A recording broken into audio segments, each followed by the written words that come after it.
अगर है, हमारे लोगों के हजारों साल की जो विचारधारा कल्चर अगर है, तो पैसा हमारा, जगह हमारा, मोहल्ला हमारा, लेकिन मंदिर बनने के बाद अंदर कोई दूसरा बैठा है। भले चाहिए हमारे गुरु रविदास जी का ऊपर नाम है, अंदर गुरु रविदास महाराज जी का कुछ भी नहीं है, सिर्फ नाम दक्षिण में चलता था।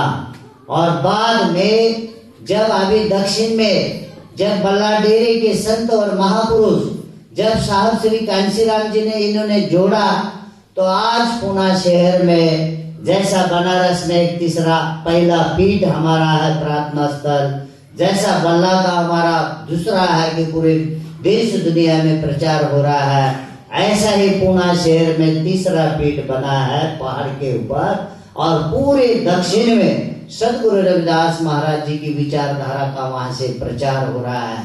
और जब साहब ने इतना समझाने के बाद जब हम रामानंद महाराज जी से मिले, तब हमें गुरु रविदास महाराज पता चले कि गुरु रविदास महाराज संसार में अगर संतों में कोई संत है तो सदगुरु रविदास है। जो हजारों साल पहले हमारे वंश में संत महापुरुष आए, लेकिन किसी भी संत को यश नहीं मिला कि संत ने समझाया और इस सिस्टम ने धारण किया, ऐसा नहीं हुआ। सब संतों को भोगना पड़ा, लेकिन हजारों साल की व्यवस्था इस संसार में समझाने में अगर कोई कामयाब हो गया, वो सदगुरु रविदास है।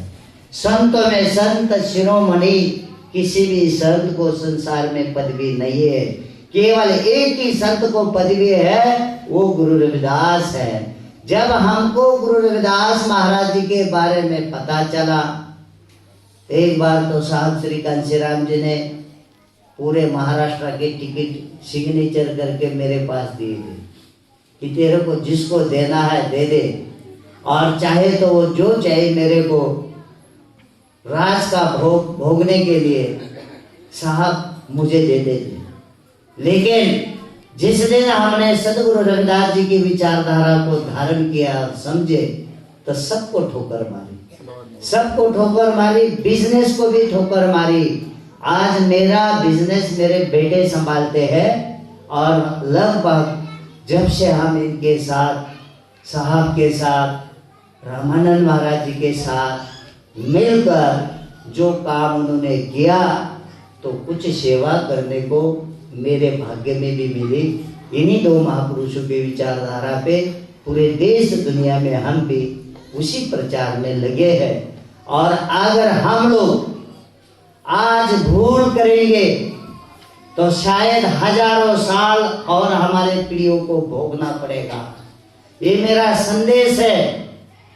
जो सदगुरु रविदास की वाणी है, संसार में सबसे ऊंची और महान है, और सबके मानव हित कल्याण की है। सदगुरु रविदास जी ने भले जन्म हमारे वंश में लिया है, उन्होंने चमारों के लिए नहीं बोला है, सारे संसार के जीवों के लिए बोला है। तो इसीलिए जितने संतों ने ये समझाया, तो किसी को यश नहीं मिला, लेकिन सदगुरु रविदास जी को जो यश मिला, किसी भी ब्राह्मण ने शूद्र दलित संतों को नजीक बैठने नहीं दिया, लेकिन सदगुरु रविदास जी के चरणों में साष्टांग दंडवत डाला। किसी भी ब्राह्मणों ने शूद्र दलितों को जय जयकार करके पालकी में बिठाकर खंदा नहीं दिया, लेकिन सदगुरु रविदास जी के पालकी में बिठाकर खंदा दिया और सदगुरु रविदास जी का जय जयकार किया। किसी भी साधु संतों ने बाकी के लोगों को सिस्टम के हिसाब से अपने सिस्टम चलाई, लेकिन सदगुरु रविदास जी के चरणों में साधु संत भी आए, राजे महाराजे भी आए। उस कुल के और उस वंश के हम लोग हैं, और वो विचारधारा लेकर आप इस धरती पे आए हैं, जहाँ बेगमपुरा गुरु रविदास जी का सपना था। ये व्यवस्था के बारे में बोला है, संसार के सिस्टम के बारे में बोला है, इंसान को कैसा रहना चाहिए उस बारे में सदगुरु रविदास जी ने अपने वाणी में बोला है। और वो विचारधारा आप लोग जहाँ रहते हैं यहाँ है। तो ये विचारधारा आपको, सदगुरु रविदास की विचारधारा आपके लिए शायद हम आज इसी अवस्था को जुड़ेंगे तो आने वाली पीढ़ियां